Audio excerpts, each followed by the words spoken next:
In my master's degree, my last semester, they offered a class called The Musics of Mexico. It started out with learning about the music of the Aztecs and the Mayans and like what we think it sounded like, all the way to like reggaeton and like Mexican black metal. And I'd never seen the music of Mexico represented in academia before like that, to that level of specificity and even having a whole class dedicated to it. Hmm. So I think, representation matters.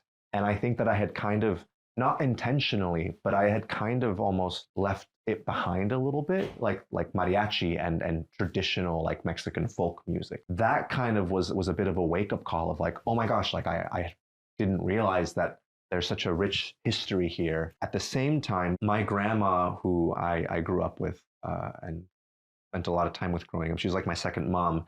She passed away, I think, like 2 days before I flew back from Boston, before I finished, like, and came back home after grad school. So I wasn't able to see her before she passed. But when I got home from grad school, 2 days late, in her will, she left money for there to be a traje de charro made for me. For you? For me, yeah.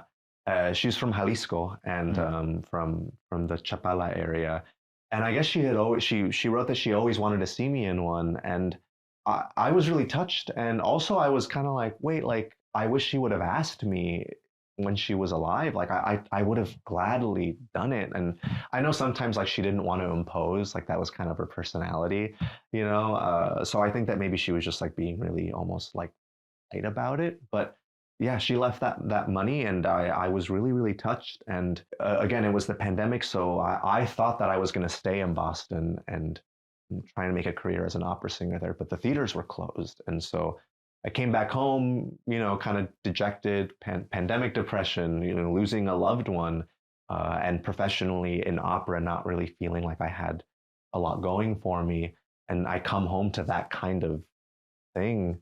It was really really powerful, and then also with that knowledge of the class that I had just taken, the course that I had just taken. So I remember that January, the following January, my New Year's resolution was I'm gonna learn one new mariachi, like one mariachi song a week, kind of in her honor, and I'm gonna use TikTok as a way to kind of keep like a personal diary, so that when I look back, I can be like, this week I did this week I did this week I did that, and that's kind of where it all started for me with mariachi.